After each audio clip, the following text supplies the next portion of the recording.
মাত্র 2 মিনিটে গরুর বট বা ভুঁড়ি পরিষ্কার করার খুবই সহজ পদ্ধতি শেয়ার করব। আমরা সবাই গরুর বট বা ভুঁড়ি খেতে ভীষণ পছন্দ করি, কিন্তু গরুর বট বা ভুঁড়ি পরিষ্কার করার ঝামেলার কারণে অনেকেই এই গরুর বট বা ভুঁড়ি খেতে চায় না। তো আজ আমি আপনাদেরকে মাত্র 2 মিনিটে গরুর বট বা ভুঁড়ি পরিষ্কার করার সহজ পদ্ধতি শেয়ার করব।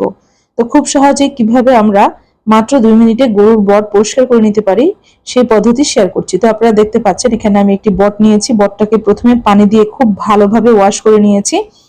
এখন আমি এই বটের মধ্যে দিয়ে দিব লবণ। এখানে আমি 1 টেবিল চামচ পরিমাণ লবণ দিয়ে দিচ্ছি।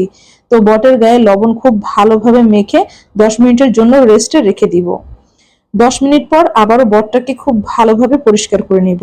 অনেকেই বটের দুর্গন্ধ সহ্য করতে পারেন না, তারা যদি বটের মধ্যে লবণ মেখে 5 থেকে 10 মিনিটের জন্য রেস্টে রেখে এরপর খুব ভালোভাবে ওয়াশ করে নেন, তাহলে দেখবেন বটের যে একটা দুর্গন্ধ আছে সেই গন্ধটা চলে যাবে।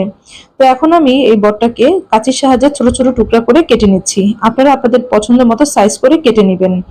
তো কেটে নিয়েছি। এখন আমি আপনাদেরকে একটি পদ্ধতি দেখিয়ে দিচ্ছি। এই পদ্ধতিতেও কিন্তু আপনারা বট পরিষ্কার করে নিতে পারবেন। বটের উপরে যে পাতলা আবরণ থাকে সেই আবরণটাকে এভাবে 2 হাতের সাহায্যে টেনে ছিঁড়ে নিবেন। তবে আমার কাছে কিন্তু এই পদ্ধতিটা বেশি ভালো লাগে না, কারণ এটা আমার কাছে অপচয় মনে হয়। তো খুবই সহজ পদ্ধতিতে বট পরিষ্কার করার আরো একটি পদ্ধতি শেয়ার করছি। তো দেখতে পাচ্ছেন প্রথমে নিয়ে নিয়েছি ফুটন্ত গরম পানি। অবশ্যই ফুটন্ত গরম পানি নিতে হবে। আর দেখতে পাচ্ছেন আমি বটের টুকরার উপর ফুটন্ত গরম পানি ঢেলে দিচ্ছি।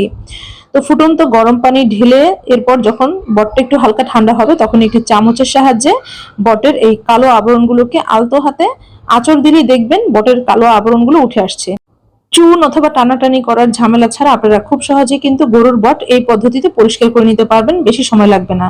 তবে আপনাদেরকে আরেকটি কথা বলে দিব, যতক্ষণ পর্যন্ত বটের কালো আবরণ উঠে না আসবে ততক্ষণ পর্যন্ত বটের মধ্যে ঠান্ডা পানি লাগাবেন না। বটের গায়ে কালো আবরণ থাকার সময় যদি দেখেন যে কালো আবরণগুলো উঠে আসছে না, সেই ক্ষেত্রে আপনারা এখানে আবারও গরম পানি ব্যবহার করবেন। তবে ঠান্ডা পানি কোনো প্রকারই ব্যবহার করবেন না যতক্ষণ পর্যন্ত সম্পূর্ণভাবে কালো আবরণগুলো উঠে না আসে।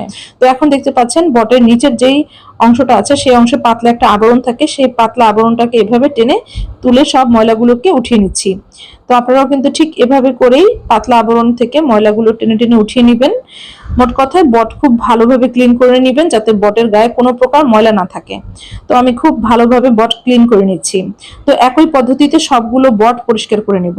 তো দেখতে পাচ্ছেন কত সহজেই বট পরিষ্কার করে নিলাম। তো এই একই পদ্ধতিতে সবগুলো বটই পরিষ্কার করে নিয়েছি। এভাবে পরিষ্কার করার পর কিন্তু বট পরিষ্কার শেষ হয়ে যাবে না, এখানে আরো কিছু কাজ করতে হবে। তো কি কাজ করতে হবে সবকিছু আপনাদেরকে দেখিয়ে দিচ্ছি। এর জন্য হাঁড়ির মধ্যে পানি ফুটিয়ে নিয়েছি। ফুটন্ত পানির মধ্যে বটের টুকরাগুলো দিয়ে দিচ্ছি। তো বটের টুকরোগুলো দিয়ে দিয়েছি। এখন এখানে আমি 1 চামচ পরিমাণ হলুদের গুঁড়া দিয়ে দিচ্ছি। অনেকেই আছেন বটের গন্ধের কারণে বট খেতে পছন্দ করেন না, তারা যদি এভাবে ফুটন্ত পানির মধ্যে হলুদ দিয়ে বটটাকে 2 থেকে 3 মিনিটের মতো ফুটিয়ে নেন তাহলে দেখবেন বটের গায়ে যেটা দুর্গন্ধ থাকে সেই গন্ধটা খুব সহজেই দূর হয়ে যাবে। তো দেখতে পাচ্ছেন পানিগুলো ফুটে এসেছে। তো এইভাবে আমি 2 থেকে 3 মিনিটের মতো ফুটিয়ে নিব। এরপর বটগুলোকে একটি স্টিনারের সাহায্যে পানি ঝরিয়ে নিব। তো দেখতে পাচ্ছেন পানি ঝরিয়ে নিয়েছি। এখন বটগুলো ঠান্ডা হয়ে গেলে পছন্দ অনুযায়ী ছোট ছোট টুকরা করে কেটে নিব। তো বটগুলো ছোট ছোট টুকরা করে কেটে নিয়েছি। তো এই পদ্ধতিতে যদি আপনারা বট পরিষ্কার করে নেন তাহলে বটের কোনো প্রকার গন্ধ থাকবে না। তো আপনারা এই পদ্ধতিতে বট পরিষ্কার করে নেবেন। আশা করি আজকের এই ভিডিওটি ভালো লেগেছে। ভিডিওটি ভালো লাগলে ভিডিওতে একটি লাইক দিবেন, বেশি বেশি করে শেয়ার করবেন। তো আপনারা পৃথিবীর কে কোন প্রান্ত থেকে আজকের এই ভিডিওটি দেখছেন আমাকে অবশ্যই কমেন্টসের মাধ্যমে জানাবেন, আমি আপনাদেরকে ধন্যবাদ জানাবো। তো আজ আর নয়, এখানে বিদায় নিচ্ছি। আল্লাহ হাফেজ। আসসালামু আলাইকুম।